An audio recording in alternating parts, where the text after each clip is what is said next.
from Bradford University, UK. He was a lecturer in the Department of International Relations at Obafemi Awolowo University, Ile-Ife, and he was a research fellow at University of Sussex, or Sussex, how do you, I don't know how to say, eh? Yeah, Sussex. Brighton, UK from 1996 to 1998. And he undertook his sabbatical leave at the University of Ado Ekiti in 2008. He also lectured at Veritas University, Abuja, Obechi, in 2011. He did what? He was also an associate lecturer, Institute of African Studies, Department of Peace and Conflicts University. I think he wrote also a book on that at University of Ibadan, 2003, 2005, 2004. In 2011, he worked as a content editor, Department of International Relations for National Open University in Abuja. And you understand that as a professor, beside being a supervisor of PhDs and some other works, undergraduates, he also is a great international and external examiner of PhDs and masters. Let me tell you, he authored publications, 7 books, 3 monographs, and over 35 journal publications, and about 15 contributions to books, and all this for his credit. 4 of these books are published through Amazon online, where you can acquire them at will. Please join your hands together to welcome Father Professor Dokun Falabi Oyeshola. So for his presentation, we give him 45 minutes. I will advise him when he's left with 10 minutes, and then 5 minutes, and then he concludes. I will advise him.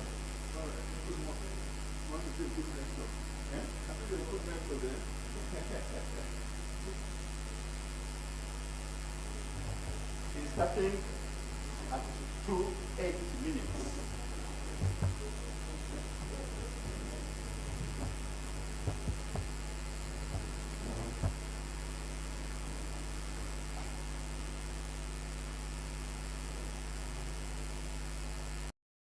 I am standing on the established protocol. Nonetheless, I'm welcoming every one of us back to this hall to continue our deliberation. I am interested not in problems, complaining about these problems and all that. My fundamental interest is, after having looked at the problems, are we going to stay there? We must move forward. What are the solutions? What are the problems? How do we relate and at the same time address those problems so that finally solution can be achieved? Fundamentally, that is my orientation in terms of problems and difficulties. We as Dominicans, we are also given the responsibility of taking care of our tradition, intellectual apostolate. We are being on grant in relation to that for more than 800 good years. And that responsibility is still with us today. And since the church is also calling upon us to do what is necessary, what is good, to continue to proclaim the message. We cannot but continue to say, yes, here I am. We are ready to follow. It is in that light that all the academic responsibilities, our apostolates, are taken very seriously as far as we are concerned as Dominicans. Dominican University, the one where we are in at this point in time, is also trying to respond as an institution to all the challenges that Nigeria is also facing. Again, we are not going to go into every detail about all that, but definitely it is necessary to establish a parameter, a setting that will help us to continue to think more positively to what comes later. And when the discussion for the next session comes out, what is being said now will also blend harmoniously with that. Many of the issues that are going to be raised here, they are big issues. But because of the setting, we are not going to go into detail to discuss many of those things. We simply have an overview of many of those issues as the basic background to our reorientation. What can Dominicans, particularly the university here, what can it do to also respond to the challenges of our land in the area of the sustainable development, as well as coming back from our history from those who colonized us, all the problems that are left behind. So that's more or less my general orientation in relation to this material. I am not going to read the material, I'll simply go through the PowerPoint. So the topic, challenges of colonial legacy and national development problematics to Dominican University, Samanda, Ibadan, prognosis. What can we do? At the moment, when I was looking critically at the map before us, second map, please.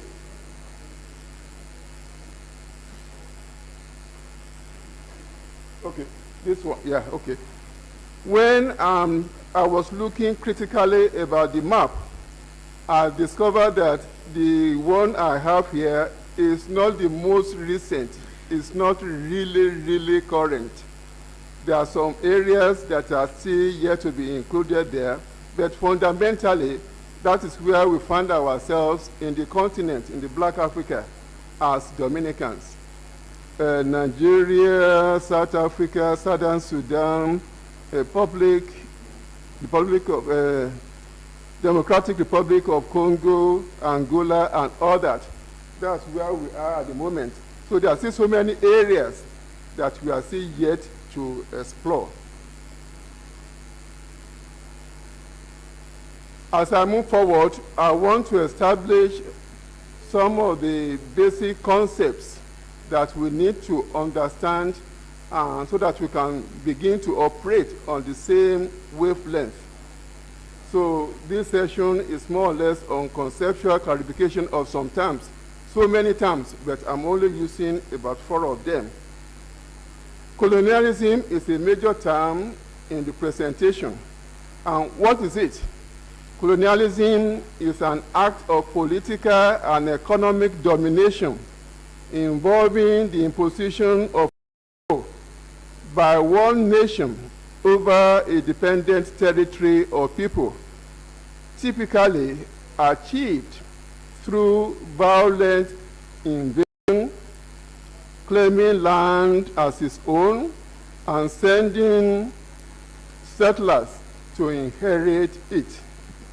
This practice involve the subjugation and exploration of the colonized population, often accomplished by the imposition of the colonial's language and cultural values. And of course, by 1914, a significant majority of the world's nations had experienced European colonization, leaving enduring legacies that continue to shape global power dynamics of today. So in a very brief manner, this is what I'm more or less putting before us as colonization. So when we are talking or referring to colonization later on, it will have an idea of where we are coming from. The second content and the second concept has to do with the index of development, of human development. Here again, I cannot go into every detail, but essentially what I'm saying in this area is that when we are talking about development, the West or the North will like to compare us in relation to them by using index of education. How many institutions do we have? How many doctors and all that? That will be one area that they are using to measure how civilized or otherwise we are. So the question of using health indices, health education, possessing power, they will say if you are not able to have more than $1 per day, you are extremely poor. So they compare us along that direction. But ultimately, these indices are very, very limited. They are not saying the whole truth. In terms of culture, in terms of collaboration and all that, we are better than many of them over there. So that is more or less what I'm saying, simply saying at the moment in relation to index of development. Another term I'm using here is sustainable development. And what does that mean? World Commission on Environment and Development defines sustainable development as development that meets the needs of the present without compromising the ability of future generations to meet their own needs. That means the people who are here today are not greedy. They are not so centered that they are destroying through the activities what will become property, as it were, for future generations. That is what World Commission on the Environment and Development defines as sustainable development. And number 4 concept I use here is national development problematics. What do I mean by that? This involves weak state institutions. As far as here is concerned, Nigeria, all the African countries, the institutions of many of our states are very, very poor. Political patronage, wash my hand and wash my hand, your hand, and then give and take and all that. So many times, what position you have may not be dictated by your experience, by your capability, but rather by connections and all that. Again, the question of poverty is another major area of concern as far as we are concerned. Insecurity, historical grievances, failures of governance, and extremist interpretation of religion. So these are just pockets of elements that will constitute development problematics as far as we are concerned, both in Nigeria and outside our own country here.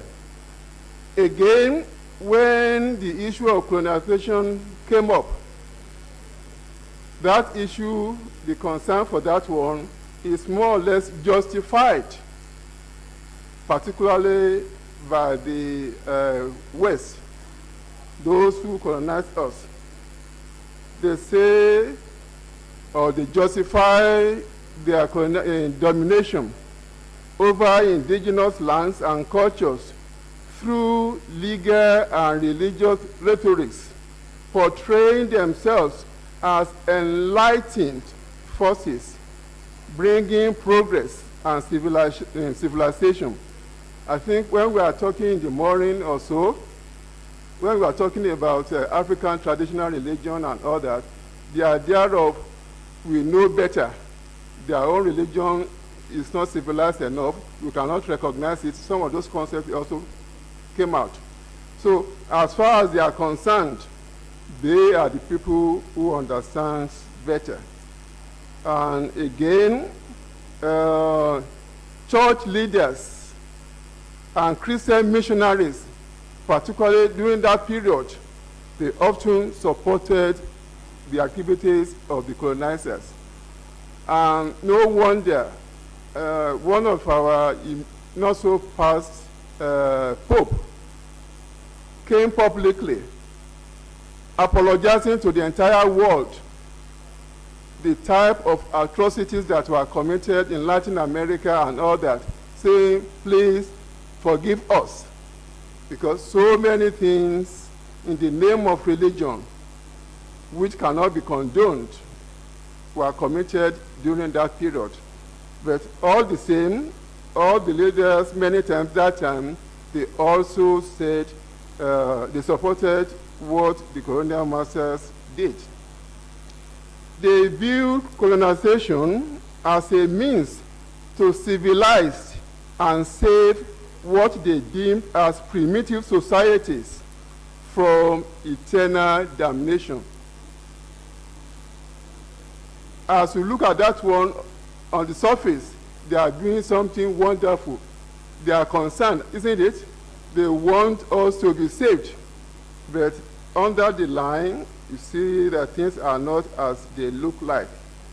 Again, when many of the Western countries were involved in this endeavor, the issue of scramble for colonies, when they decided to divide Africa into pieces and become their property, many of them were doing all those things because they are driven for purpose of privilege and power. So European nations engaged in fierce competition, viewing colonies as symbols of their dominance and strength. If you have so many colonies, you are very powerful, you are very strong. And so, for purpose of prestige among themselves, it's also a very wonderful enterprise to also be looking and be getting as many colonies as possible.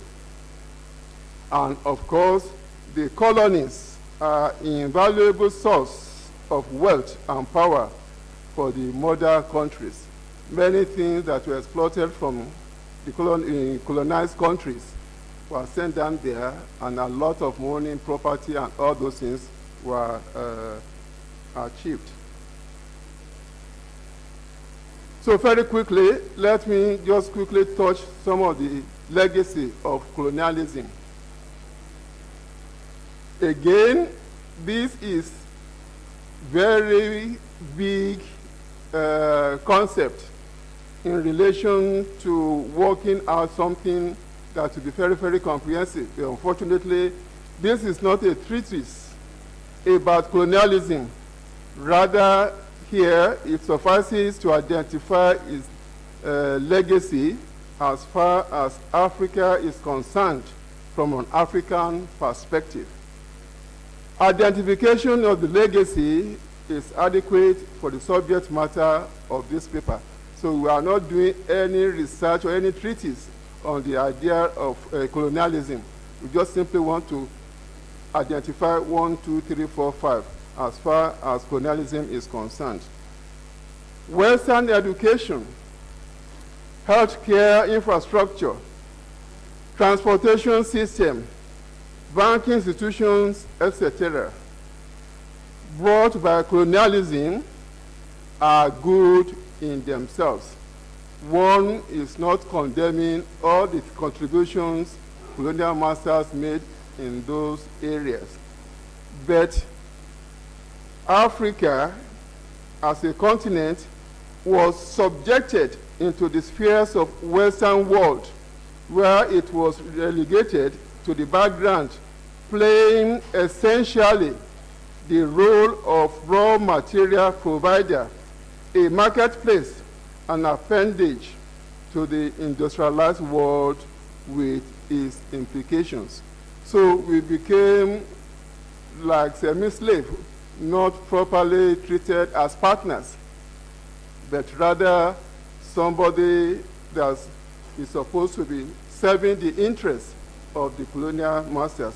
That is one of the legacies left behind.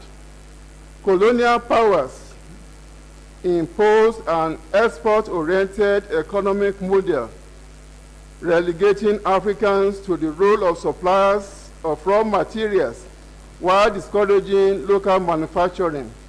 This led to a concentration of goods meant for export, neglecting the production of essential goods for local consumption. Again, rather than taking care of ourselves, they allow us, or more or less force us, to be interested in supplying their own concern. Colonial education lacked cultural roots and technological focus, leading to a poor foundation for African advancement. Colonial education failed to address the special needs of African societies, instead patronizing literacy skills over practical knowledge and technological advancement. This resulted in a loss of indigenous technical traditions, such as sculpture, weaving, mining, etc., and a dependence on colonial structures for education and development is part of the legacy we are inheriting in relation to colonialism.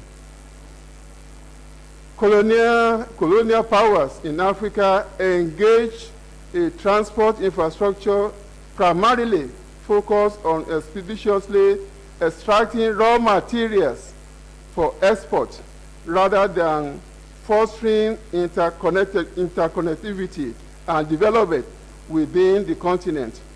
This network predominantly comprised railways, seaports, neglecting the establishment of organized road systems vital to the intra-territorial communication and socio-economic development among the nation states.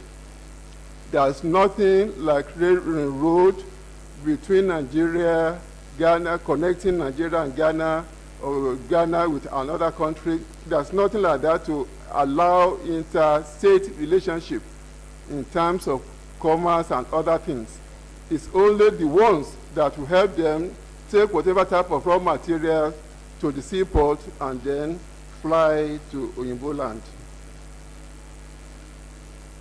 That's more or less a quick summary about the effect of colonialism as far as African countries are concerned. So what are the efforts at African development? Yes, when independence came since 1940s, African countries wanted to develop like the West. They adopted import substitution, structural adjustment program, give it so many names, in order to make sure that African countries are developed. However, all the methodology employed didn't really say Africans, Nigerians are properly developed. So Africa is not developed from the point of view of Human Development Index, measured by life expectancy, gross national income, health, education, purchasing power, as I've mentioned before. around 1970 thereabout, many concerned Westerners were saying, yes, we have been trying to help you to develop, but it seems as if things are not moving in that direction. And so at the Stockholm Conference of 1972 and Rio Earth Summit of 1992, sustainable development paradigm emerged and dominated the subsequent debate of development matrix. The paradigm wanted to eradicate poverty worldwide and produce all the indices of development like good education, good health, effective security, and good governance for all. Principles of sustainable development were then established, while Millennium Development Goals and Sustainable Development Goals became the first instruments of the development paradigm. The second attempt to say, yes, our efforts at initial stage before 1971-72, the effort is not too wonderful. We can do something better. So this idea of sustainable development paradigm came in. And what does that mean?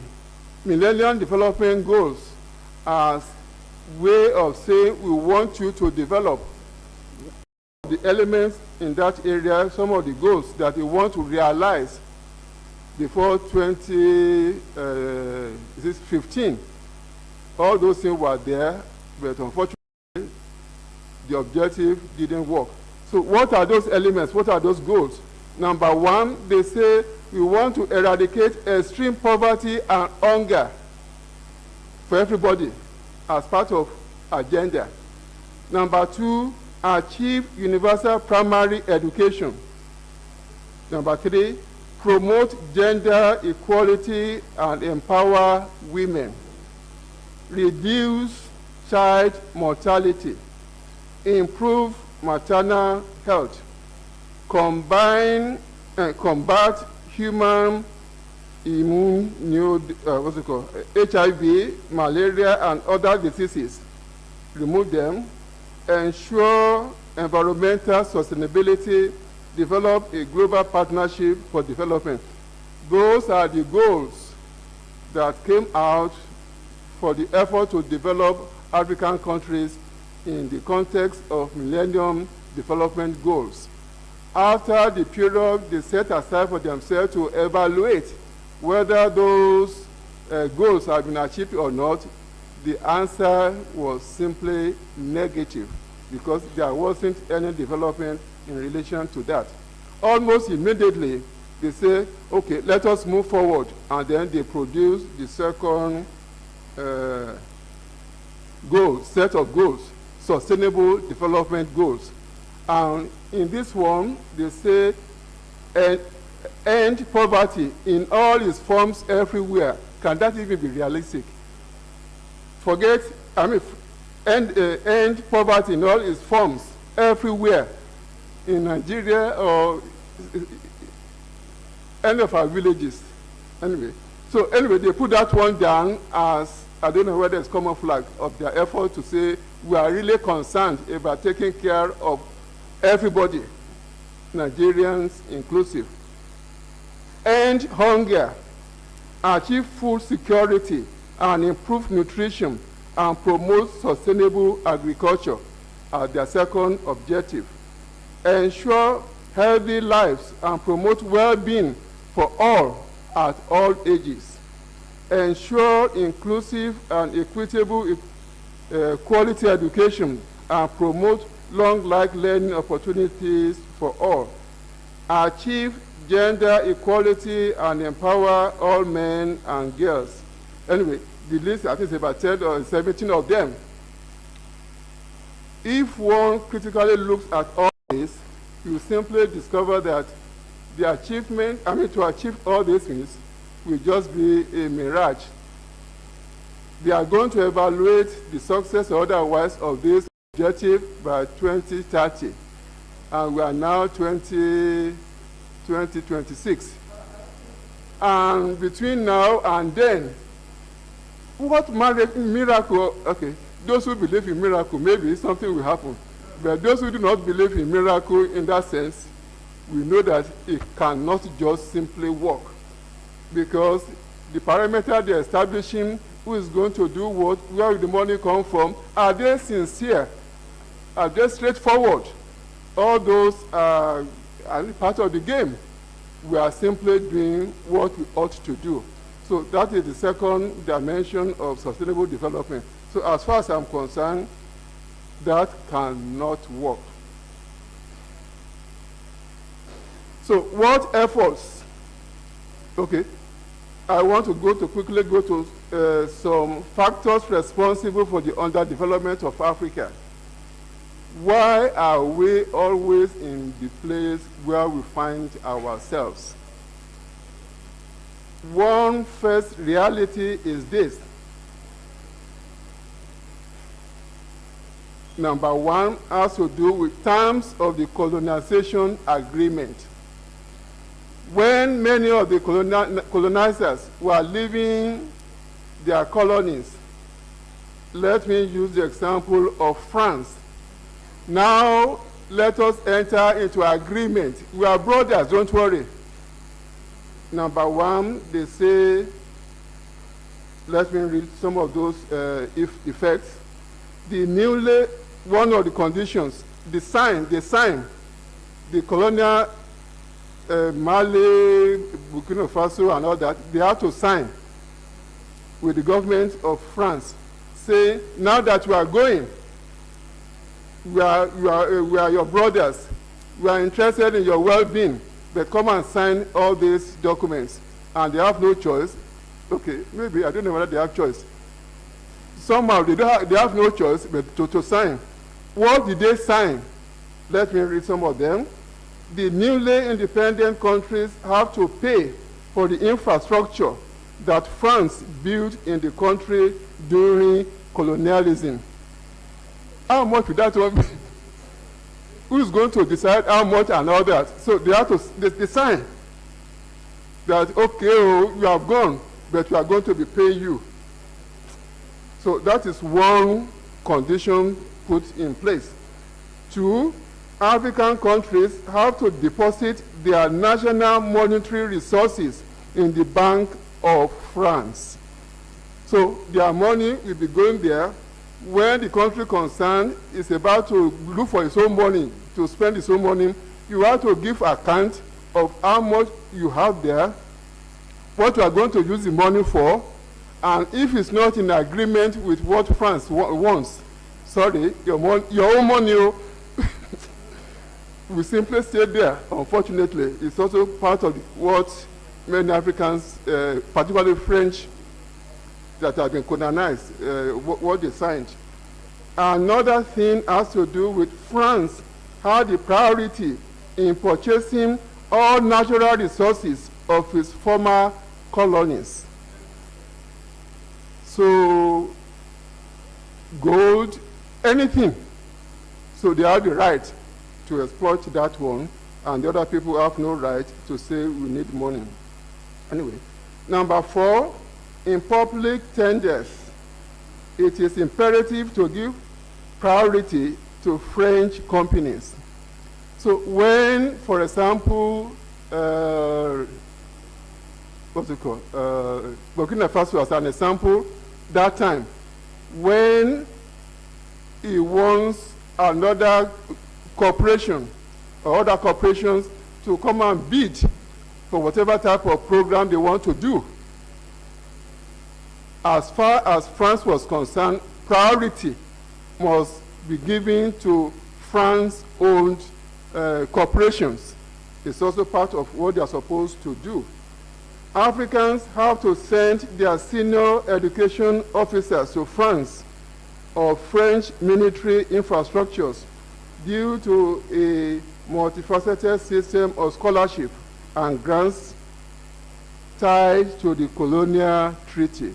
That's also another thing. So they have to be trained like what's it called? France and that country. So they'll be very, very intelligent, wonderful, great, and all that, both in mentality and, is it true with your country?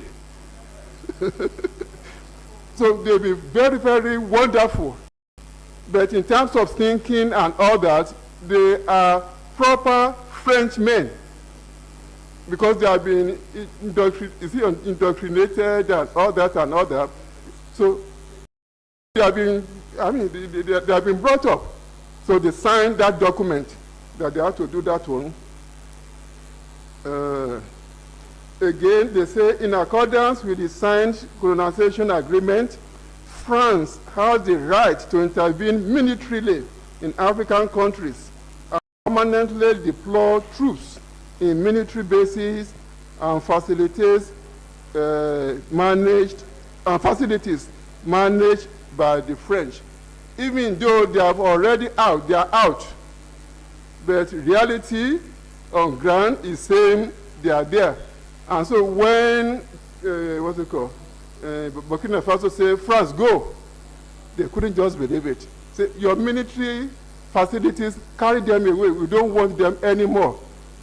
As part of the original treaty they signed. So that's also part of the way Africa was not able to develop even after independence, because of the type of agreement entered into. And according to the agreement, these countries are also obliged to use CFA francs. So the money of the former colonial master must continue to be used as means of financial transaction. Again, according to the agreement, these countries, in the event of global war or crisis that may arise, have to ally with France. Two traditional terms. Okay. So if there is any war, anything, the former colonial colonies must be on the side of France, not against others. So they signed that one. So anyway, there are so many other conditions. So all those things were signed. So when you sign that type of an agreement that is talking about colonialism settlement agreement, and all these things are reflected in that way, how can you move forward? How can you do anything? You see, you have to be getting permission day in, day out. Serious. All right. So anyway, that is as far as the one of the implications. The second implication for we British people, those that British dealt with, in Nigeria, what's his name? Smith, Harold Smith, a British colonial officer, accounted in his memoir and all that about what happened. The government teamed up with Sudan of Sokoto and all that, and simply say, no matter what happens, Nigeria, nobody can be head of state in Nigeria without the support of British and of the North. So they created an alliance, and during the first election, it was rigged. So the man confessed that this is what he did, and all that and all that. So the second, another thing is, at the moment, we are part and parcel of international, and we are now being globalized, North-South relations, negative effect of gender-modified crops, Western morality and influence of his church, and all that. So these are also part and parcel of reality that are not really making us to be who we are supposed to be. What is the way forward? Let me just make 2 or 3 statements there. Re-engineering the state apparatus of governance. So that's also one of the things we have to do in relation to our own concern, our own Africanness, to look into that area. Irreconcilable ideologies of Islam and Christianity, for example, Christianity preaches forgiveness, whereas Quran upholds killing of all others who are not Muslims for the spread of Islam. How do we live together? Anyway, that's also part of the issue we have to be looking into. Sovereignty of state. Now we are saying, okay, each state should have its own police force. And then the debate is still going on. But what they are now saying is that even if we have one, it's going to be so watered down that the governor will not have power to tell who's going to do what for his own state. Anyway, they are playing. And again, the question of finance. All the time, we are all going to the center. Oh, you carry your own bag. I come and collect your contribution. Money that is not worth for. That's one area. And again, VAT. In the south, we can drink beer. In the north, you are not supposed to drink beer. And the VAT collected on beer parlor and all that will now be, let us share it equally. I mean, it's so funny. So these are some of the issues that have to be addressed if you are going to move forward. African collaboration among themselves, that is another area. Number 3, Africa must join the emerging global power dynamics through the instrumentality of BRICS that challenges the hegemony or power dominance of the US. So these are some of the things we can do. All the things I've said as more or less general background, how does that one affect us from the point of view what we are supposed to do as Dominicans? What can Nigeria contribute?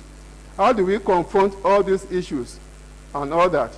So again, I cannot talk the vision, mission, and character of the university. They are there. But I now say response through programs, instrumentality of action. And I say 4 or 5 institutions and 4 or 5 programs must also be part and parcel of what we are more or less doing. I emphasize the idea of international relations and they mention all the contents, how they are affecting us. And I say, Dominicans, we are international order.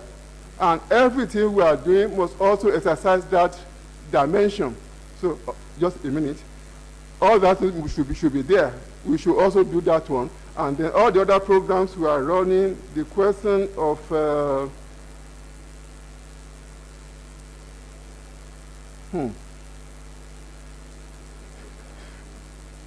artificial intelligence and technology that we will be doing something about, Center for Creativity and Initiative, Center for Professional Training and Development. So all those are part and parcel of the things that will help us to move forward.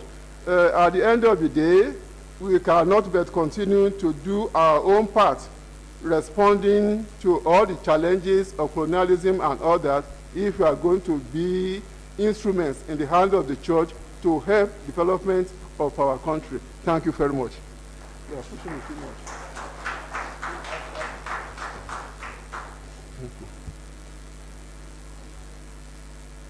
If you would like to make a further comment, you still have 5 minutes. You are finished. Okay, questions? Okay, thank you.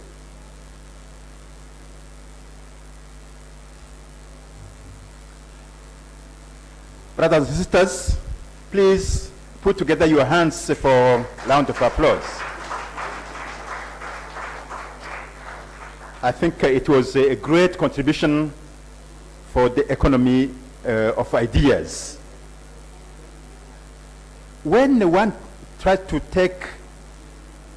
fly high and take an eye-bird view of the paper, I seem to have seen that Father Professor Dokun Oyeshola attempts to draw a contextual and even conceptual framework within which the Dominican University of Ibadan can substantiate its vision and mission.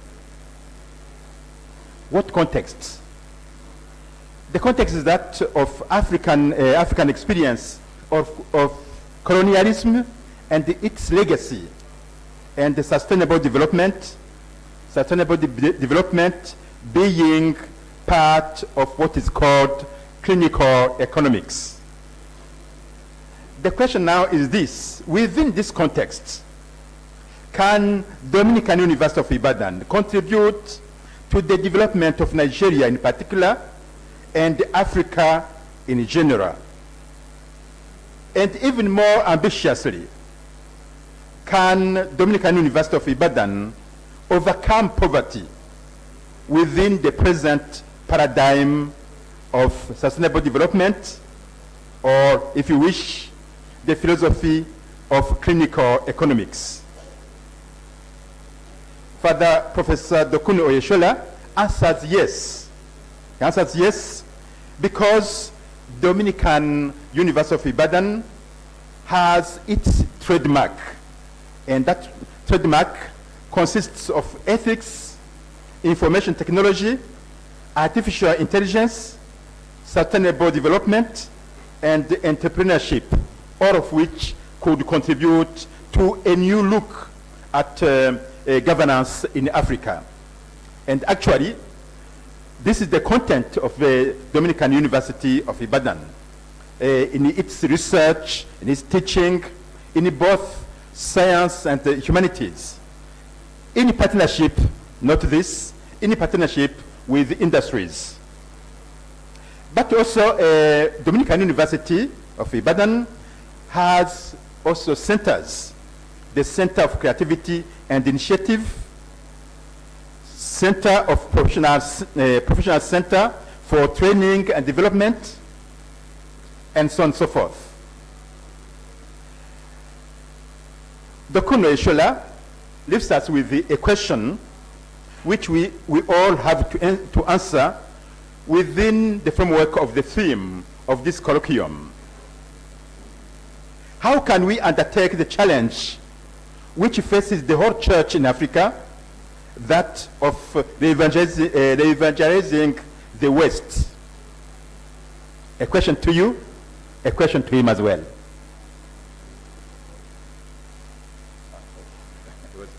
So we are going to proceed like this. We are going to take a round of 3 questions, and he will answer them. And if you have more time, we take another round of 3 questions, and so on and so forth.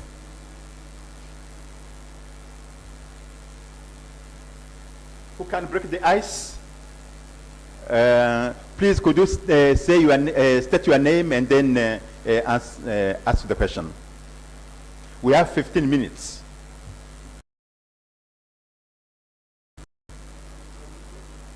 He has a question, brother. Yes. Microphone.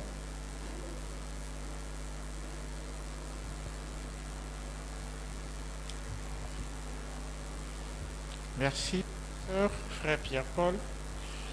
Il est de plus en plus demandé aux universités de créer des partenariats avec les entreprises, appelées à absorber les compétences qui viennent des universités. Alors, est-ce que l'université d'Ibadan est déjà dans cette dynamique? Si oui, qu'est-ce qui se fait déjà? Sinon, alors qu'est-ce qui va se faire?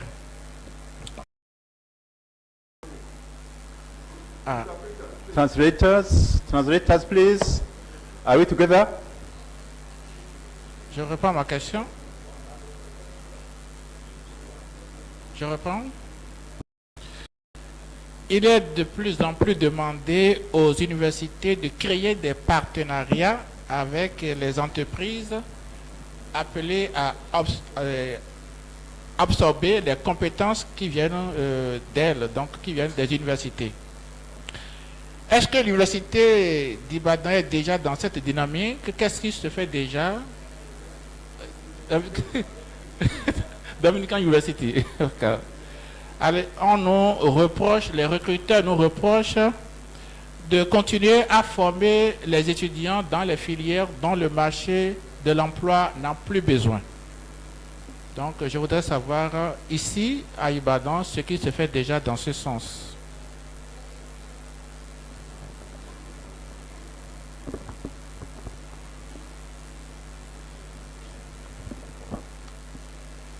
The second question? My name is enter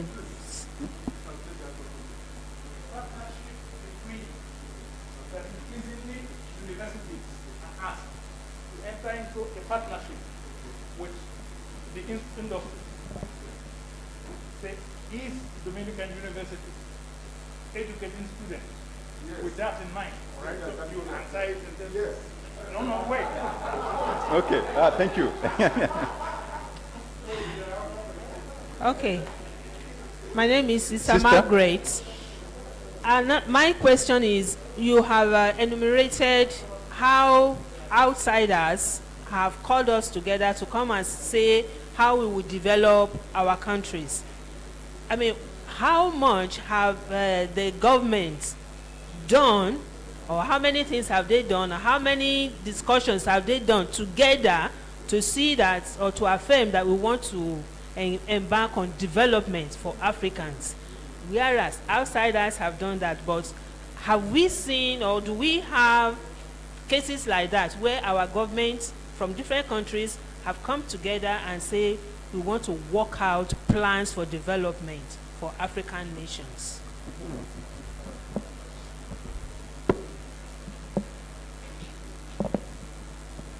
Sur le développement, on parle toujours des accords signés avant les indépendances, tout cela.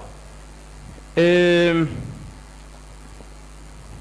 quand on voit par exemple OUA, Union africaine, quand on observe nos constitutions, même dans les pays francophones, même dans mon pays, Angola, vous voyez que la constitution, c'est la copie de Portugal.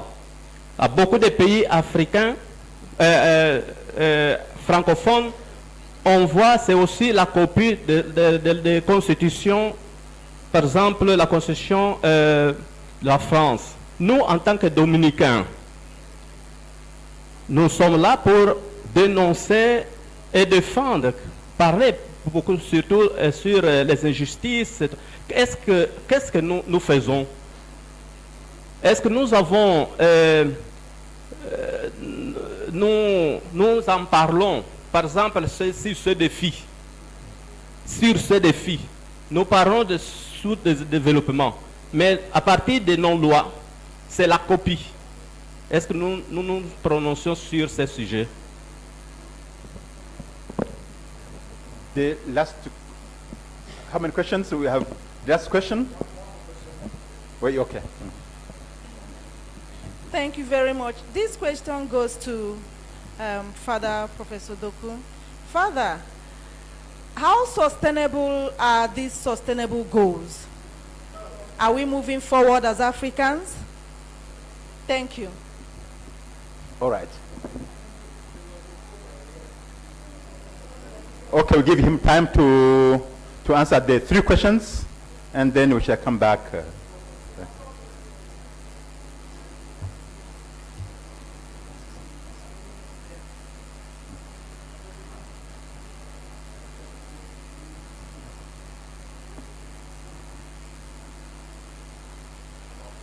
Father, please? No, 3 questions first.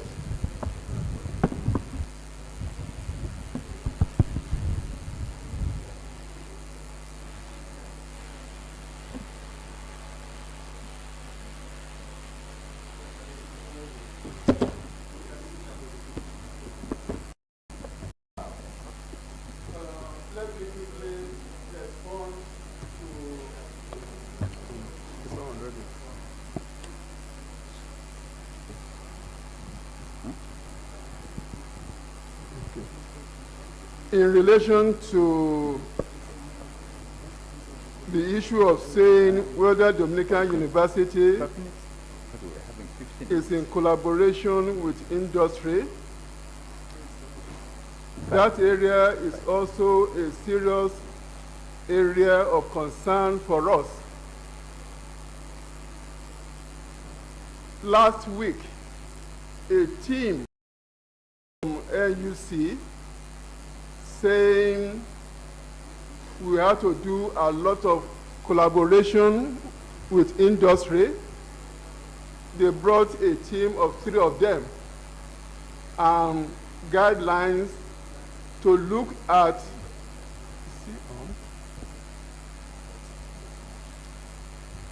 so they came around to say, these are the guidelines, this is what we are going to do, this is what we are going to do, and all that. What do you have on ground?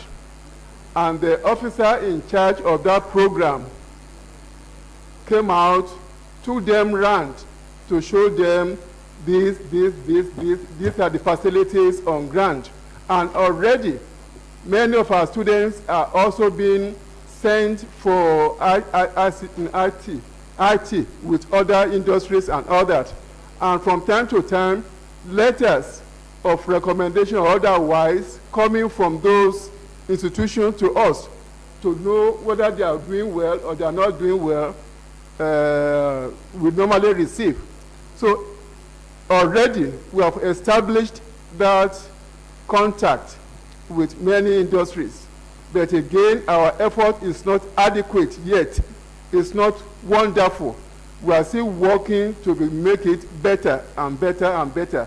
And we promise those who came last week or last 2 weeks from the government to check about that collaboration with industry, because they want all Nigerian students who graduate have collaboration, able to train themselves and support themselves and all that. So they are coming back maybe 6 months from now or next year. We'll be in position to say we have moved beyond what we were having before. So effort is being done to collaborate with industries. So that's my response to the first question. Again, the question of sustainable development goals. When I was making the presentation, I mentioned that all those goals, they are so bogus. Who's going to do what? How it's going to be done? Who's going to monitor what? Many of the people that were saying they are going to do or help the government to do something, they are the people who will not even do anything, but they get the money, keep the money, and then use the money for something else. I went through all the goals, and I think I did a lot of reflection in my book on sustainable development. And at the end of the day, my conclusion is, very sorry, we are not making any effort to make sure that all these sustainable development goals are realized. How can we remove poverty from everybody? And they did not even define what they want by that time, poverty. Who is going to do what? So many of those goals are not really properly interrogated and put in place. And 5 years from now, all those goals, are they going to be realized? I don't think so. So we are not, it will not be government alone, but we are all guilty, because those who are giving us the money, they are simply playing a game. We want to tell the world we are doing something to help the wretched of the earth. And who is going to benefit from that? Many of our government functionaries who are going to midwife the realization of these objectives. So I do not know how to put it. Who is going to save who, when those who are supposed to save are the people who are selling us out? It's difficult. So, but I don't think anything serious will come out from sustainable development goals has been put before us. And again, in terms of collaboration among African countries to make us move forward, thank goodness the climate is changing fast, particularly through the instrumentality of the head of state of Burkina Faso, who is more or less championing, let us work as a team, let us do something together, A, B, C, D. And many countries are gradually teaming up. BRICS, Brazil, BRICS, R, Russia, I is what? South Africa and all that. So they have formed a team, economic team, to challenge the power domination of the US. Say, we don't want to be trading in your coin, because by trading in your coin, we are subjecting ourselves to your slavery once again. Because many countries, when they do not obey any rule from IMF and all that, they can easily be sanctioned. But America is borrowing and borrowing and borrowing. But because we are doing business with dollar, nobody will be able to sanction it. So they don't want to allow that power, that authority, hegemony across the world to change. And then BRICS, among all, is simply saying enough is enough. We want to be trading in our own coins, local currency. And America doesn't like that type of idea. So effort is being made on one-to-one arrangement, country with country and all that, by the Africans. People from East Africa, Uganda, I think Kenya and all that, they are challenging. Ghana is also saying, your military bases that we signed many years back, they are telling, Ghana was telling us a big lie that time. No, America is not around, and no security arrangement, no nothing. But now the present man has come out to say it is true. We don't need you anymore. So collaboration is going on among African countries. Many are still timid to come out publicly, but nonetheless, they are moving towards that.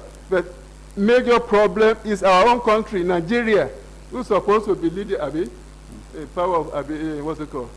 Giant of Africa. And it's telling us. Anyway, that's a different ball game. Okay. On my watch, we are left with 1 minute. Can you ask your question in 10 seconds, and they will answer in 50 seconds? Father, thank you for your paper, except that this is what the world reproaches us. We are looking backwards. 100 years of repeating the same thing, and yet the world is moving forward. Our young children, our younger men are moving to Europe, anywhere but the African continent. 20 years, 30, the same products. Who couldn't find anything that will give them hope will come back. And they will repeat everything that we have blamed colonialism for. What are we doing in Dominican University to give our students a hope that is better than we have now, and that is better than what the British, the French, the Portuguese, and the Spanish left us? Okay. In 2 seconds. 2 seconds. Yes. Yeah, as I've mentioned already, the mentality, attitude of many African governments are changing, saying enough is enough with the past. Let us move forward. So that is going to change the attitude. And many Nigerian or many Burkina Faso people now, those who are studying Islamic program in Saudi, they have been withdrawn. Come back home. Come and do anything by way of education or whatever it is in your own country. So many of them are not running to Igbo land anymore. So gradually, that attitude is also taking place in collaboration with other countries. As I've said, the problem we have in Nigerian situation, the question of corruption, where are we going, who is capable of ruling us and all that, that area has not been seriously challenged. Let us hope something will change. But more fundamentally, as far as here is concerned, the question of working with industries is also part of the thing, and then all the other students who are not academically wonderful. What I mean by that, those who are not doing degree programs, Many of them are doing, what's it called? Part-time courses to empower them, to equip them to be able to do whatever needs to be done, to be able to be their own masters. That is also part and parcel of what is going on from the university point of view. And then the question of going to the industry, collaboration in that area is also going on. Okay, thank you. Thank you. I think the overall question Cletus is asking and which you are trying to answer, which remains a question, is whether Dominican University in Ibadan is helping us to decolonize our African mind. Oh, yeah. Once again, we have come to the end of this keynote paper.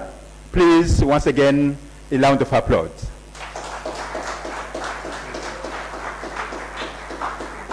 Thank you very much. We are going to take a break and have some tea so that we can energize ourselves for the next panel paper.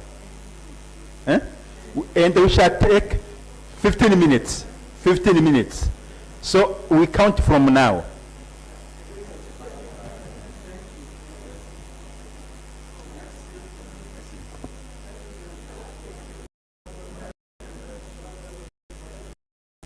Thank you very much. Thank you very much. What I was not able to finish. I think what I was able to, you brought it up very well. That's fine. Because you cannot read from here. That's why I said, okay, just in case you don't finish, let me make a summary for which can take. Yeah, okay. Because in the morning, many people were saying they couldn't follow what Father was doing because it's too, it's too loaded. Yes. And all that. So if you are not a philosopher, a theologian, you don't feel very comfortable. So let me just make sure that PowerPoint is make it easier for people to follow. Again. Well done. That was great. Thank you. You did it very well. That was good. We are going to publish an issue of our journal in Burundi called Ethics and Society, and it will be on sustainable development goals. Okay. Yeah. Okay, I will give you, I think I promised to give you my book. Yes, please. Okay, I'll make it available. Maybe what you can possibly do now, once I finish from there now, you go to...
right, please. Let's start making our way back to the hall, please. Let's start making our way back to the hall.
Okay, please, let's make our way back. Let's make our way back to the hall.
Good afternoon, everyone. Please, let us kindly settle down. Let us kindly settle down. Please, if you are outside, kindly come in.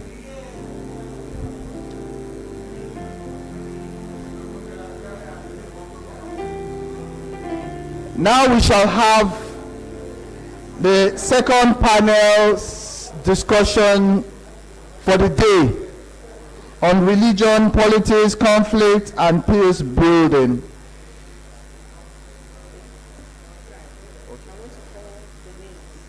Okay, Father is around. He's moderating too. Okay. For the second one.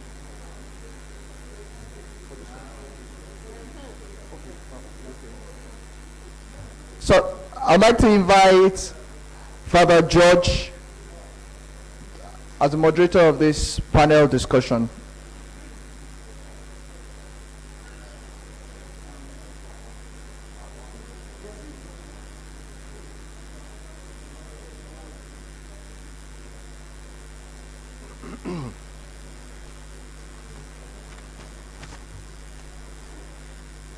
Bonsoir, chers frères et sœurs. Nous allons continuer nos échanges en panel cette fois-ci.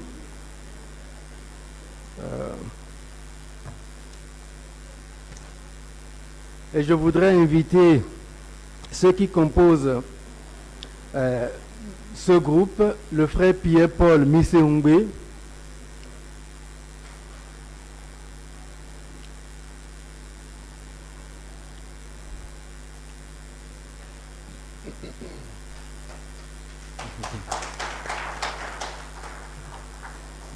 le frère Pierre-Paul est du même noviciat que moi, avec notre provincial actuel. Maintenant, on ne sait pas qui est le troisième larron parmi nous.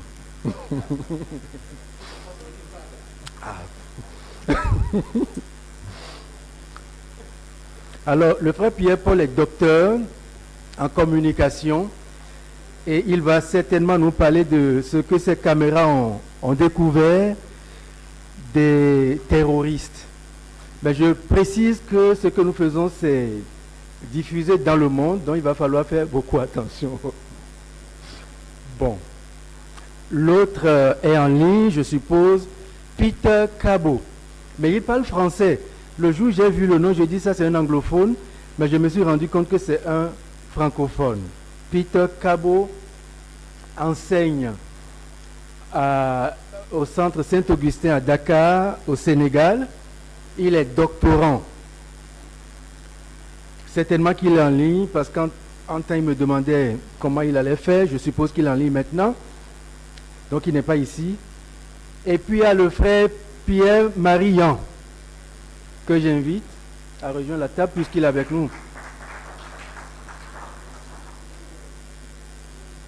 Le frère Pierre-Marie Yan est docteur en théologie. Il aime bien les musulmans. Il va nous parler un peu de ce qu'il en est, de ce dialogue difficile, mais on y croit, au Sénégal. Ensuite, il y a le professeur, il y a monsieur Egoussi, je ne sais pas s'il est dans l'Assemblée. Master Egoussi, Philip, is he there? Online, I suppose. He will share about terrorism, etc., in Nigeria. I will not put my feet in that because I need to go back. And the last one is professor. Le dernier c'est professeur Mohamedou. Il est professeur à l'université de Niamey et je suppose qu'il est en ligne. Alors le décor est planté, on va commencer par le tout premier, Pierre-Paul. La règle est connue, 15 minutes maximum. J'ai oublié de dire que je travaille sous le couvert du professeur Brice Bini, qui a été à un moment donné notre père maître aussi à Abidjan. Et c'est une joie pour moi de travailler sous sa houlette ce soir. Merci.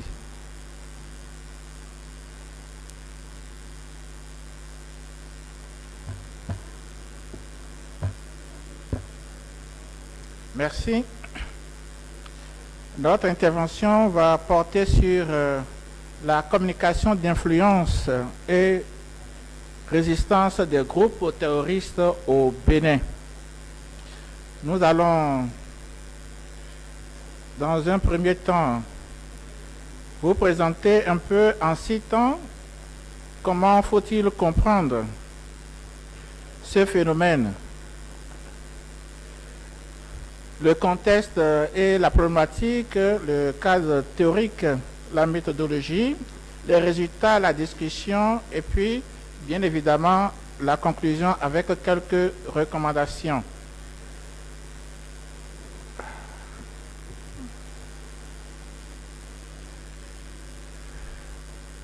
Alors, nous commençons avec les citants, c'est-à-dire les actes pouvant nous permettre de comprendre ce phénomène. Le terrorisme, nous le savons tous, était jusque-là concentré dans le Sahel. Mais on remarque que de plus en plus, ce phénomène descend vers les pays côtiers. Après la Côte d'Ivoire, le Bénin et le Togo sont à leur tour touchés par ce phénomène. Les groupes armés cherchent une porte d'entrée pour échapper aux pressions militaires exercées au Sahel. Voilà.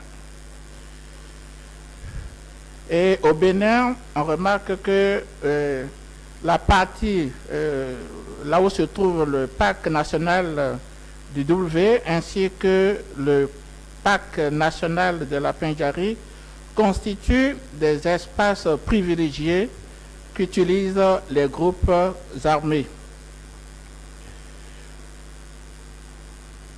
Et vous suivez avec moi un peu l'évolution de la question. Et nous allons maintenant vous présenter quelques aspects à travers donc les forêts protégées et les zones boisées. Les groupes armés ont ouvert une porte d'entrée vers les pays de la côte du Golfe de Guinée, notamment le Bénin, le Togo et puis le Ghana. Et la question principale qui nous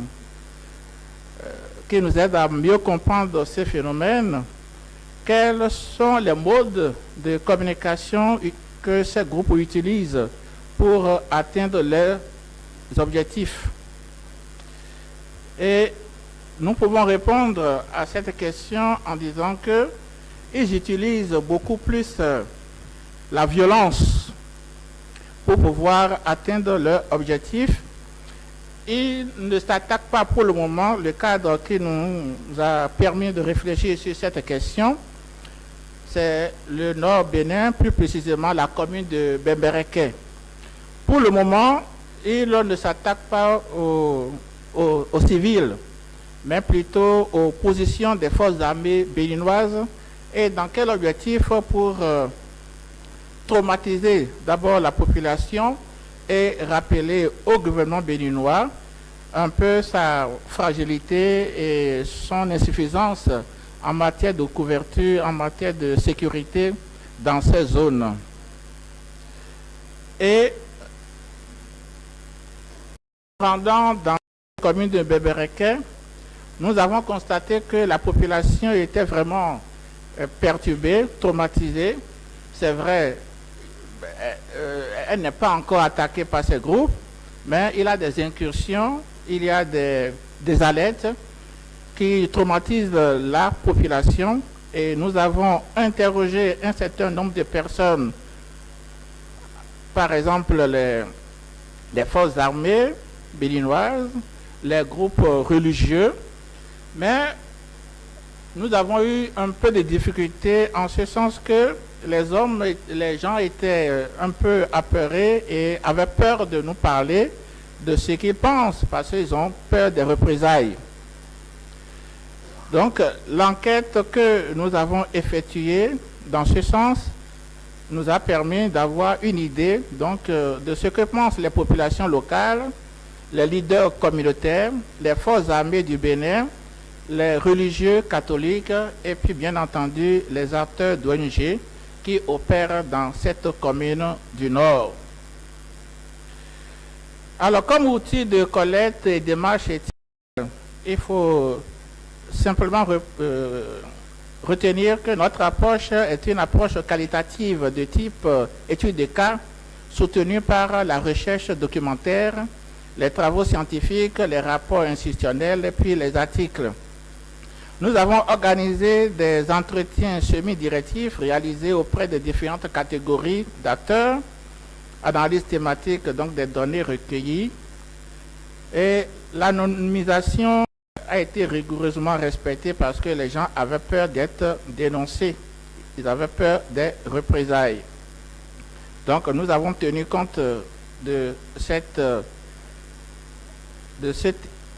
élément pour pouvoir les rassurer. Alors, nous avons aussi fait un petit travail scientifique pour que nos recherches puissent vraiment respecter les normes scientifiques. Et par rapport à cela, une démarche qui consolide la fiabilité et la crédibilité scientifique donc des résultats auxquels nous sommes parvenus a été vraiment prise en compte. Alors, les limites de notre étude, je parlais tout à l'heure, la difficulté d'accès à certaines zones de la commune de Bébéréké en raison de l'enclavement et de contraintes sécuritaires. Là, il faut ajouter la sensibilité du sujet, donc peur des représailles, réticence, réponse partielle ou refus de témoigner. Et l'accès aux forces armées béninoises, donc ça a été un peu compliqué, donc les procédures administratives qui n'en finissaient pas, les exigences de sécurité, etc. Alors, les obstacles qui limitent la profondeur de certaines données, il faut le remarquer, n'ont pas quand même remis en cause la pertinence des résultats, puisqu'on n'avait pas toutes les informations pour aller au fond des choses, mais les informations que nous avons glanées nous ont permis de comprendre un peu plus les phénomènes dans cette partie du nord du Bénin. Il s'agit d'une stratégie d'expansion planifiée et non un simple débordement. Si les groupes armés se retrouvent ou s'intéressent de plus en plus aux pays côtiers, donc ce n'est pas un simple débordement, c'est bien une stratégie d'expansion bien planifiée. Ils s'intéressent de plus en plus aux pays côtiers parce que non seulement ils veulent rappeler au gouvernement de ces pays que bon, ils sont là, mais aussi leur ambition va, va se préciser et se précise de plus en plus. Ils auront besoin du port pour des questions logistiques. Alors, s'ils arrivent à déstabiliser un tout petit peu ces pays côtiers, ils pourront avoir des bases, plus ou moins des bases secrètes, peut-on dire, qui leur permettront d'intensifier leurs actions. Alors, les populations que nous avons rencontrées ont le sentiment d'abandon étatique, déjà fragilisées par le sous-développement. Donc, ces localités sont marquées par l'extrême pauvreté, voilà, des services sociaux de base très insuffisants et des activités économiques précaires. Donc, on peut retenir que le sous-développement favorise l'expansion de ce phénomène. Si l'État n'est pas suffisamment présent, si l'administration centrale n'est pas suffisamment représentée, c'est un moyen pour ces groupes de s'installer, d'étendre leurs tentacules. Donc, le sous-développement fragilise le lien entre les populations et l'État et suscite un sentiment de frustration. Parce que nous avons affaire à des gens qui sont frustrés, qui sont mécontents, parce qu'ils estiment que l'État ne fait pas suffisamment, ne pense pas suffisamment à eux. Les groupes armés exploitent donc ce sentiment d'abandon davantage que des motivations religieuses initiales. Le discours religieux vient ensuite justifier les crimes et susciter de nouvelles adhésions. Voilà. On peut dire que nous avons recueilli cette réaction. Nous avons le sentiment d'être abandonnés. Voilà, c'est ce que nous avons entendu. Nous avons le sentiment d'être abandonnés par l'État. L'influence des réseaux sociaux et la peur des représailles viennent compliquer davantage la situation. Nous avons, pour mieux comprendre le phénomène, nous avons élaboré donc un questionnaire qui nous a permis de savoir un peu plus ce que les populations pensent. Donc on remarque la multiplication des références au djihad et à la charia pour légitimer les actions menées. Alors, les groupes se présentent comme les seuls défenseurs de la morale voulue par Dieu. L'État est diabolisé, présenté comme injuste, illégitime, ayant abandonné une partie de la population. Et l'objectif, c'est quoi? C'est de transformer la violence en action juste, renforcer la cohésion interne et séduire les publics sensibles à un discours de justice. Voilà. Donc, ils se présentent comme les seuls sauveurs, voilà, en diabolisant donc le gouvernement, l'administration centrale, pour pouvoir faciliter l'adhésion des populations. Les revendications, les slogans invoquent le nom de Dieu, la promotion du martyr liée à la défense d'une cause spirituelle juste, garantissant le paradis, ainsi que le rejet de l'éducation en raison de sa coloration coloniale. Donc tout ce qui vient des Blancs, c'est mauvais, c'est diabolisé, et c'est pourquoi eux, ils sont là pour rétablir l'ordre, ils sont là pour enseigner, transmettre le juste message dont les gens ont besoin. Alors donc, on remarque la manipulation des populations, des communautés, les familles, les ethnies, les relations sociales, l'utilisation des chefs de village et l'implication dans les conflits locaux. Vous savez, dans nos villages, surtout dans les zones rurales, la tendance, c'est de suivre la consigne du chef.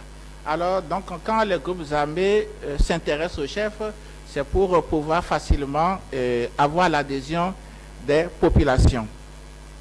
Donc, l'objectif, c'est de faciliter le recrutement, obtenir la confiance ou l'indifférence des populations selon les cas. Et donc, dans cette situation, il faut développer une communication efficace qui sera fondée sur des liens de confiance qui échappent aux autorités. Voilà. Donc, il faut mettre aussi monts et merveilles aux populations, surtout aux chefs, pour pouvoir avoir leur adhésion.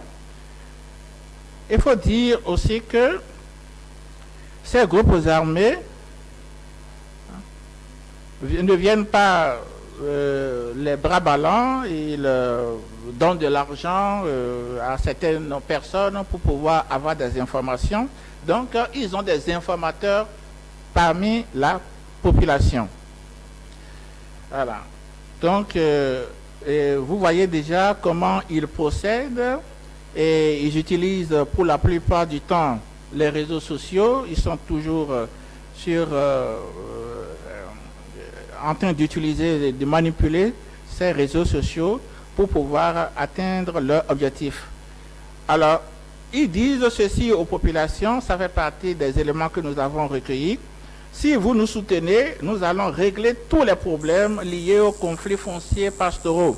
Il y a souvent dans cette commune des crises entre les agriculteurs et puis les peuls, les éleveurs. Alors si vous nous soutenez, nous allons régler tous les problèmes liés aux conflits sociaux pastoraux. L'État est incapable de le faire et il ne vous aime pas. Donc réveillez-vous et venez, nous allons travailler ensemble. Ce sont ces genres de discours qu'ils essayent de répandre pour avoir l'adhésion des populations. Voilà. Donc, vous voyez, les groupes armés sont de plus en plus présents dans les pays côtiers. Non, parce que c'est pas parce qu'ils sont, c'est pas un effet de débordement. C'est pas parce qu'ils ne peuvent plus continuer à terroriser les pays sahéliens, mais tout en continuant à terroriser les pays sahéliens, ils veulent avoir des bases dans ces pays côtiers pour se faire entendre. Donc, comme solution, nous proposons une collaboration entre les pays côtiers et puis les pays sahéliens, parce que, par exemple, en ce qui concerne le nord du Bénin, les groupes armés ne descendent pas du ciel. Hein? Ils ont leur itinéraire, ils viennent des pays voisins. Alors, si tous les pays, aussi bien sahéliens que côtiers, se mettent ensemble, nous pouvons vraiment arriver à contenir ce mal et à faire en sorte que ces ravages ne se répandent plus dans ces zones. Alors, nous sommes presque à la fin de notre intervention, mais nous avons essayé de vous montrer et surtout d'expliquer les raisons pour lesquelles ces groupes armés s'intéressent aux pays côtiers tout en maintenant leur base dans les pays sahéliens, les mécanismes qu'ils utilisent, les formes de communication qu'ils utilisent, par exemple les incursions qu'on a remarquées dans le nord du Bénin, c'est pour rappeler au gouvernement central qu'il est faible, qu'il n'est pas suffisamment représenté dans ces zones rurales et qu'il va falloir vraiment donc tenir compte d'eux parce qu'ils constituent eux aussi désormais une force avec laquelle il faut composer. Donc voilà, chers amis, les raisons pour lesquelles ces groupes armés s'intéressent de plus en plus aux pays côtiers, les mécanismes qu'ils développent pour pouvoir se faire connaître, et puis les stratégies en matière de communication qu'ils utilisent pour pouvoir faciliter l'adhésion de nouveaux membres pour que les gens puissent davantage se rallier à eux, pour que leur mouvement puisse continuer à se répandre aussi bien dans les pays sahéliens que dans les pays côtiers. Merci.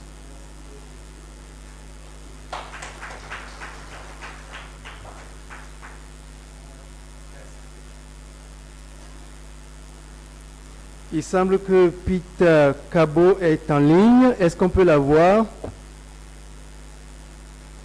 Les techniciens. Can we liaise with the one who is online? Peter Cabo.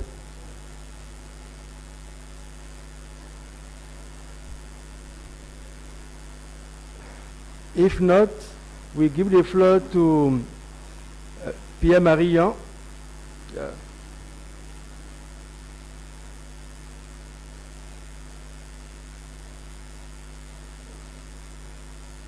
So can I have my slides, please?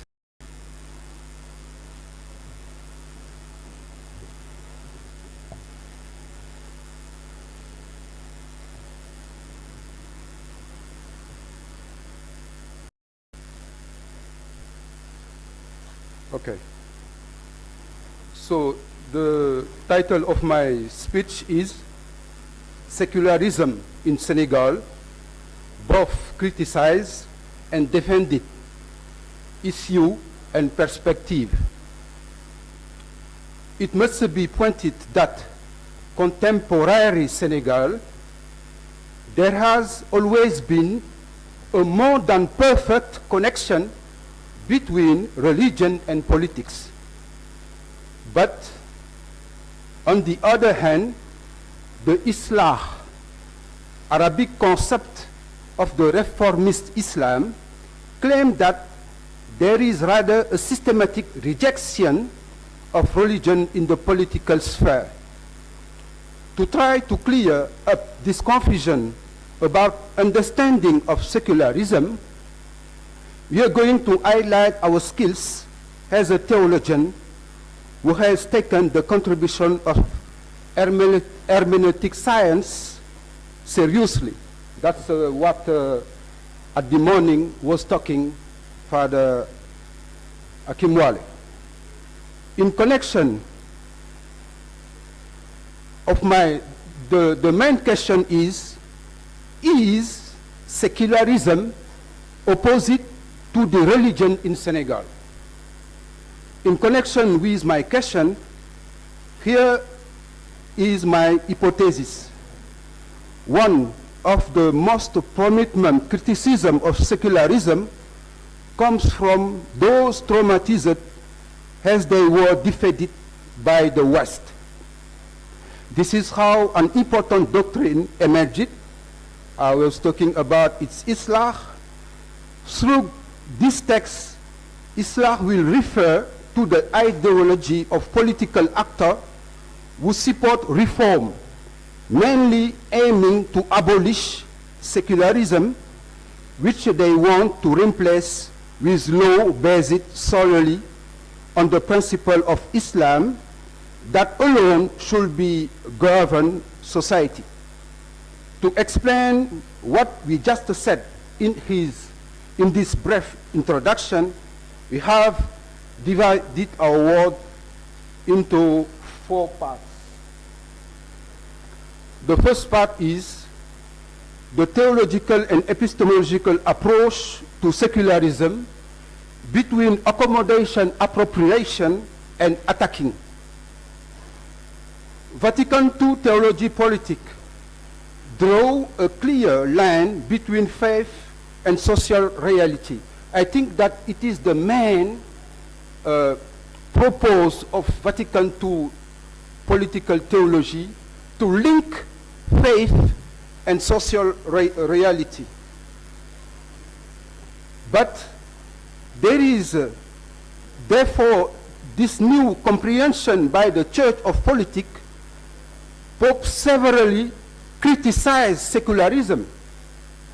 Before the law on the separation of church and states at the beginning of the 20th century in France marked the end of the Christian society, it also marked the rise of anti-clericalism and the beginning of secularization. In the end of the day, the separation will be seen by church as an effort to promote fair relationship between church and states. We can remember what Jesus said: give to Caesar what belongs to Caesar, and to God what belongs to God. Such is theological framework based on which we were able to analyze secularism between confrontation and accommodation. By accommodating to it, the church will consider it as sovereign autonomy of the states, aiming to free itself from an overly intrusive Christian. Now, the question one may ask is, in the Senegalese context, does secularism strictly mean separation between religion and state, like a context France? I think that in my second part, we will have a concrete example of decolonization of concept of secularism. And the one who do it is Léopold Sédar Senghor. Now, my second part is the Senegalese secularism according to Senghor. There has never been a separation in the sense of French secularism between politics and religion. The secular and republican nature of the states, as envisioned by Senghor, has never been for him a way to fight a particular religion. Despite some positions that are far from intellectual and aiming to claim the opposite, and even attribute to him a desire to undermine this or that religion, Senghor was convinced that when properly understood and integrated into the national culture, religion is a factor of development. For him, religion should not be barrier to the development. Basic, his perspective on secularism is very clear. It does not mean hostility or indifference. It does not mean atheism, but care without discrimination. As proof, he traveled to all the religion capital of Senegal, and with each caliph, the caliph is another term like a sultan. You have the Sultan of Sokoto. Donc, but in Senegal, they tell him caliph. That certainly made Senghor to keep his promise made in 1946 in Touba to take a decisive part in the construction of the Great Mosque of Touba. In this speech, drawing on his habits as a university professor, Senghor took the opportunity to defend the secularism of Senegal state. For him, secularism is not synonym of atheism, let alone anti-religious propaganda. So now, let's talk about Senegalese mullah who attacked secularism and their main Arabic thinker, the terrorist, the theorist of the Islam. To understand the speech of some Senegalese slayers of secularism, it is worth finding out what they base it on. To do so, it's necessary to discuss the concept of Islam, which is very important to them and deserves some clarification in order to understand its meaning and significance.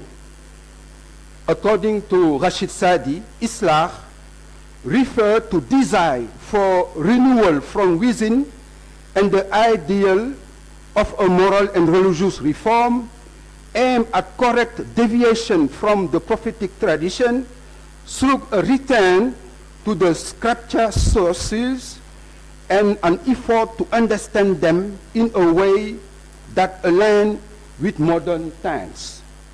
Reformism promotes a application of Islam not by a literal return, but by going back to the spirit of the fundamental text. That is, we talk about Salafism. And among the main theorists of Islam, we can cite Jamal ad-Din al-Afghani, Muhammad Abdu, and if you see, all of them are not African, but African use this terrorist to critique our own political regular in their country. That is why, in a specific case, a politician can be clearly identified as a mullah, according to Moriba Magasuba. Once again, the mullah, not from Iran, you have also mullah in our country. Once again, the mullahs are the ones who are delayed to fiercely criticize secularism. But now, our fourth part and last part, it's an effort to correct Islam. Donc my last point is from Islam to Tajdid. So Tajdid is an Arabic concept who try to correct Islam. Donc Tajdid is a way by the politician to reform the reform. You understand? So that's why I say Islam must be corrected by Tajid. The case of Egypt that we highlight in this last part of our discussion is just a preliminary step to talk about Sheikh Anta Diop. As a reminder, Abdel Fattah al-Sisi, in his speech at the end of December 2014, solemnly called on the leaders of Al-Azhar, the last Sunni Islamic institution in the world, to reform their religious discourse to align it with the current time. And in response of the intervention from the Egyptian executive, the big Imam Ahmed Al-Tayyab organized a series of discussions open to secular intellectuals and academics. The conclusion of that broad consultation between religious leaders, secular figures, and politicians led to the implementation Tajdid al-Khitab al-Din, renovation of the religious discourse, or fiqh ad-Din, religious thought. So, in this four parts, the main thing we can say is, here, I'm talking about the scholar, the Congolese scholar, Brazzaville, José do Nascimento. And I make to remark, in the Arabic context, you didn't heard a concept of ethnic. You don't have it in the Arabic concept. So that's why, in my sense, we not need to talk about ethnic. And for me, my proposition is of one, religious pluralism based on a political project common to the three compartments of the religious imagination in Africa. Two, we'll have the virtue of giving back to the African political consciousness its autonomy and its unity of political action beyond the diversity of religious cults. And the third one said, do Nascimento, call on Africans, whatever their religious faith, not to interpret the scientific discourse of his work and attack on their personal belief, because they would miss the main point of the work. According to Sheikh Anta Diop, this main point is a solution to the very problem that every African faces, regardless of their religion. In other words, this main point is defined as the need for Africans to reclaim their historical initiative, whether they care Christian, Muslim, or Zambist. Job therefore presents the project of reclaim historical initiative in Africa as a project that would in itself be shared by followers the three major religions in Africa. To conclude my speech, I want to expose two main principles. The first principle is to accept the diversity of culture. The second point is to accept the pluralism of religion. I think that the two principles can help our society to live in peace and to dialogue between culture and religion. Even they are Christian, even they are Muslim, even they are a member of the religious traditional. And for finishing, I remark that what the terrorists of the Islam want to export in our continent can be what? Because in our continent we have preserved culture and many religions, not like the Arabic context. Everything speak Arab, and more than population are member of Islam. So thank you for your attention.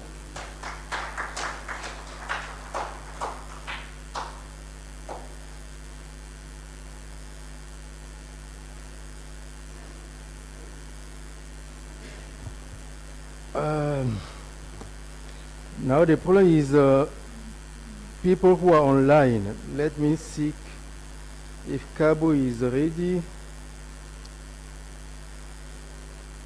I'm sorry.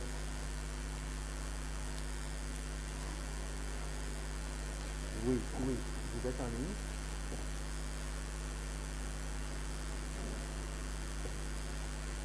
Oui, can we? He's online. Est-ce que vous avez mis la vidéo? Mettez-la. Oui, mais. Oh, yeah. Mais parlez au moins. Voilà.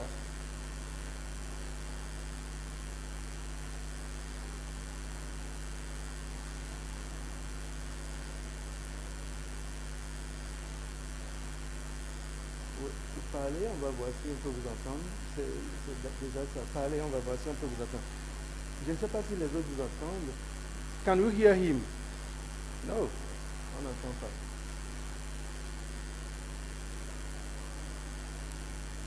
Je vais voir encore. Ok.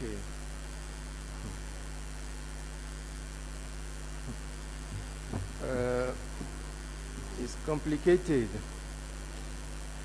I do not know about Professor Muhammadu.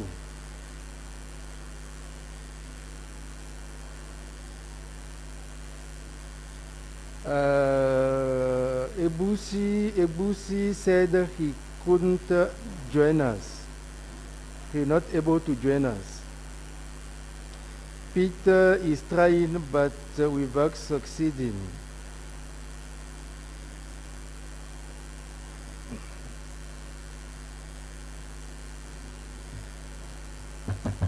Maybe we'll start with a question with the two. And also, if we have questions from those who are online, we can take. Please let us know when we have situation like that. Ok, donc nous allons commencer à examiner ce que les deux frères nous ont proposé. Ce que moi je retiens, c'est que pour ce qui est de la communication du frère Pierre-Paul, il nous faut nous unir en Afrique de l'Ouest pour vaincre les terroristes. Ils ont des arguments pour détourner ceux qui sont dans le besoin. Et si nous unissons, nous pouvons venir à bout de ce mouvement.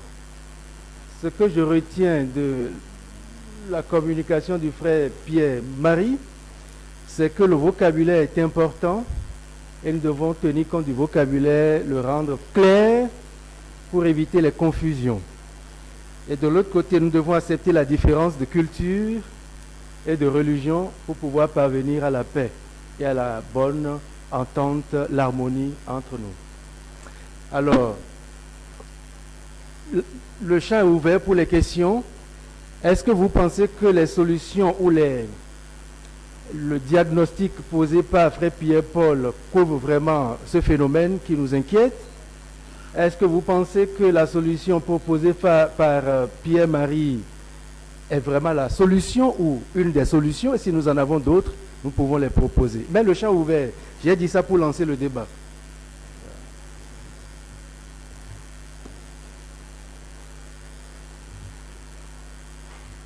Ok. Microphone.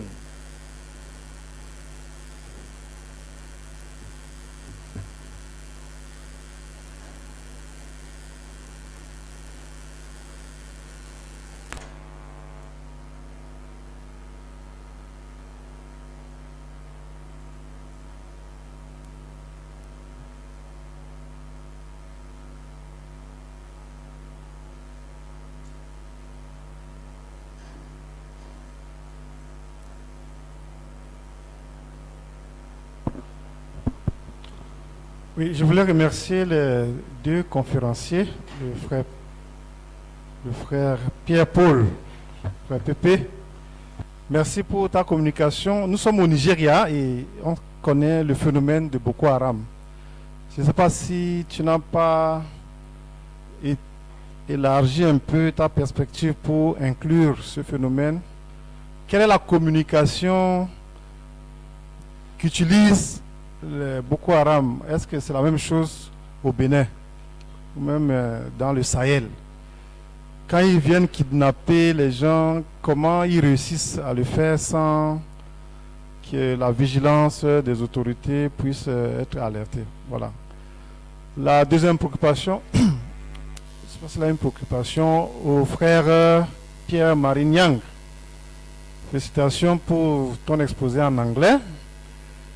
Je n'ai pas bien saisi le sens que tu donnes au terme sécularisme, la sécularisation, sécularisme, le lien avec Vatican II, Senghor, tout ça. Si tu peux revenir en français pour que je te comprenne très bien.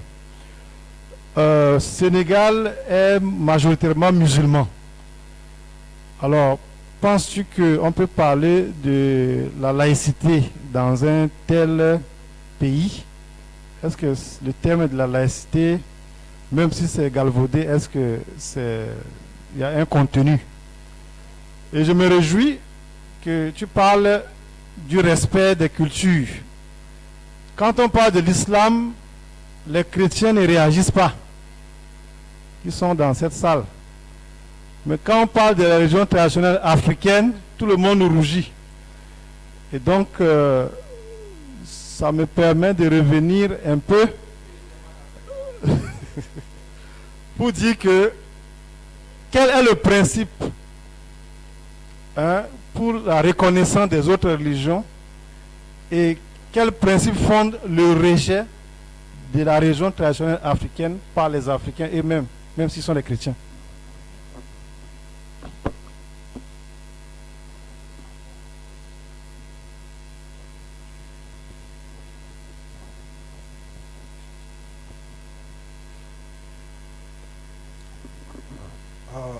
The issue of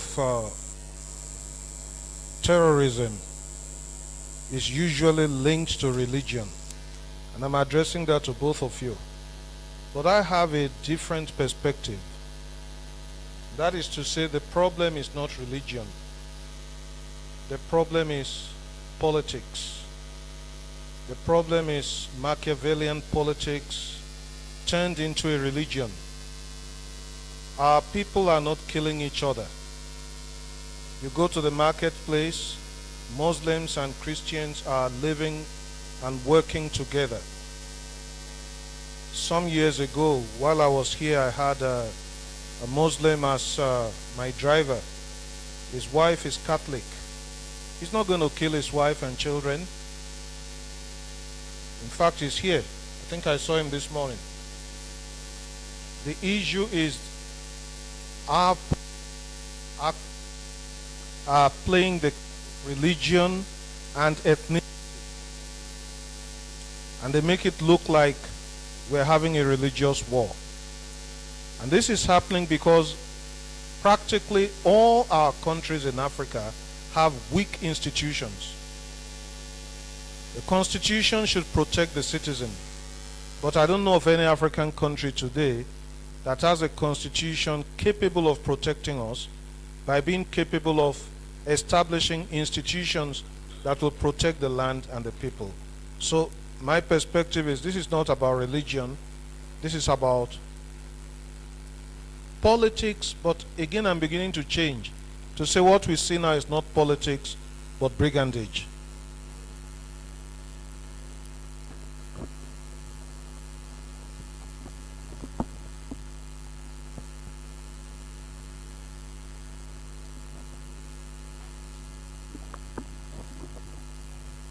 Thank you, brothers, for your presentations. I simply want to add a little nuance to what Father Akinwale has said. In the first presentation, you said something about communicating with these people, I want to assume that is entering into dialogue. But we want to know that over the years, you can't dialogue with these people. And I think the only way to go about this, without being proselytes, or trying to look as if we are evangelizing them, which is what they detest, is to use the tool of education. So it is politics, yes. But again, it goes back to the poverty and ignorance. When people are educated, they find out that they don't have to hand their children over to the almajiris, who will now use them as tools for all these terrorist actions. When people are educated, they don't have to believe that there will be virgins waiting for them when they die, and so are willing to bomb themselves. So I would think it has worked in the past in northern Nigeria. A lot of Catholic schools were established. The Emir of Kano, for instance, he's Muslim, but he's not extremist. And he attended a school run by the nuns. When he went to England some years ago, he went to the graveside of one of the Reverend Sisters who he said positively influenced him, and he prayed there. So I would think the tool we have is through education to enlighten these people to be able to see the things that are wrong with what is being preached in their religion. But as for dialogue, I don't think we can dialogue with them. It has worked over the years.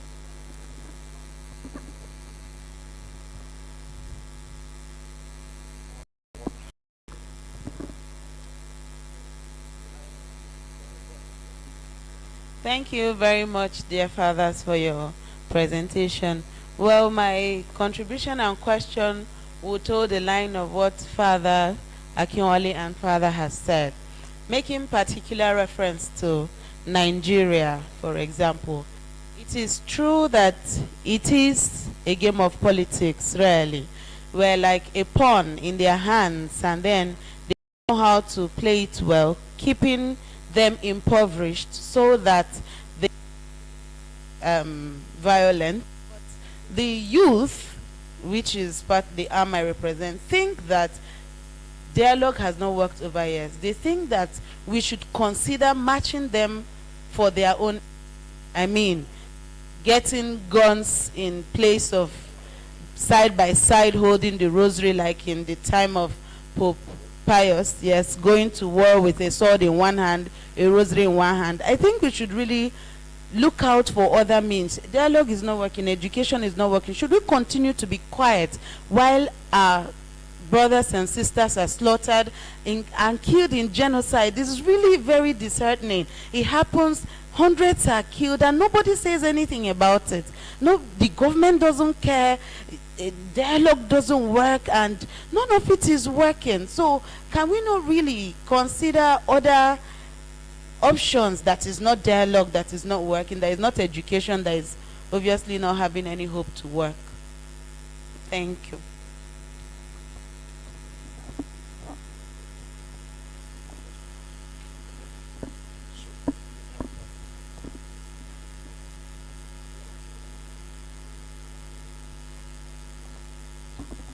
Au frère Niang, Sénégal. Oui. Mon frère, vous avez parlé de... J'ai retenu 3 mots: islam, religion, ethnie. Vous disiez que, et c'est vrai, la religion ne parle pas d'ethnie. L'islam parle de tous les Africains, pour le bien du monde, pour la nécessité des Africains. Il n'y a pas de chrétiens, non chrétiens. Voilà, merci.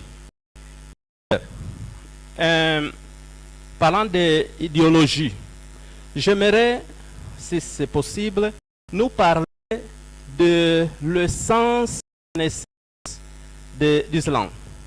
Peut-être en Palestine, si je ne me trompe pas. Et l'idéologie de la naissance, et les dogmes, qui est fier pour eux, qui n'est pas fier. Nous, en Angola, peut-être 1%.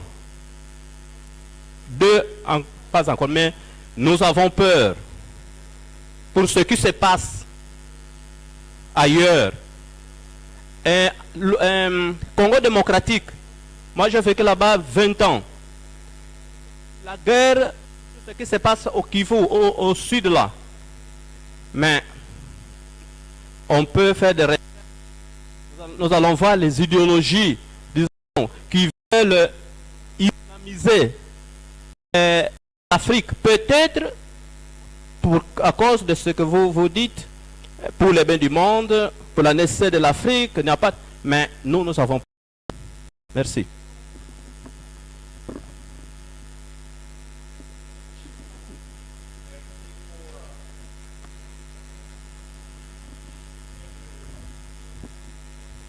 Merci pour les deux conférences. Le thème qui a été donné et qui fait l'objet de cette conférence, religion, politique, conflit et consolidation de la paix.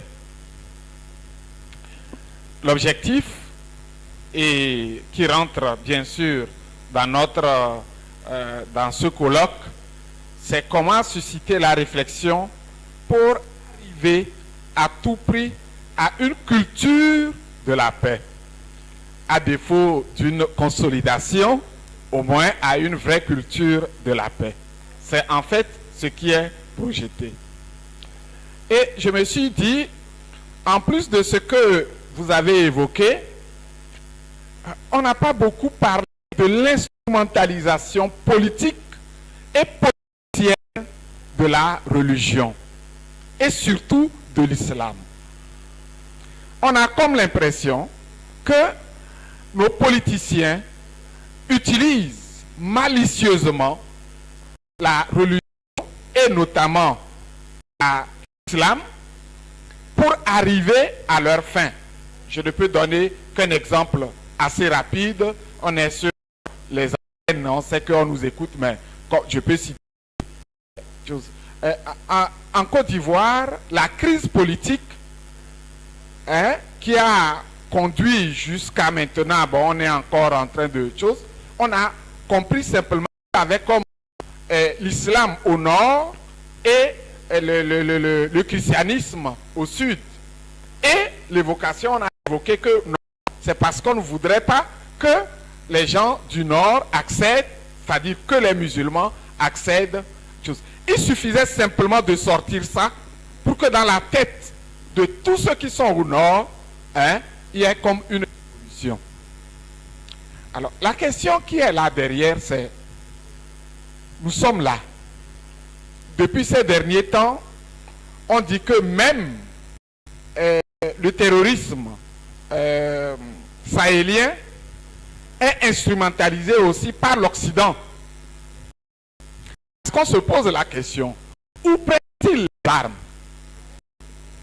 Qui remet des armes? D'où est-ce que ces armes viennent? Et comment communique-t-on sur ce sujet-là? Alors, devant cette situation, le Dominicain doit s'engager dans l'apostolat pour une culture de la paix. Vraiment, je pose la question à Frère Yang, mais la question concerne aussi à Frère Pierre-Paul qui pourrait nous dire, puisqu'il a fait les enquêtes, comment concrètement le Dominicain doit s'engager pour une culture véritable de la paix. Est-ce que nous pourrons continuer à nous pourrons continuer à fonder nos communautés dans ces milieux sahéliens? Le frère a dit tout à l'heure que nous avons peur. Celui qui n'a pas peur, qu'il se lève.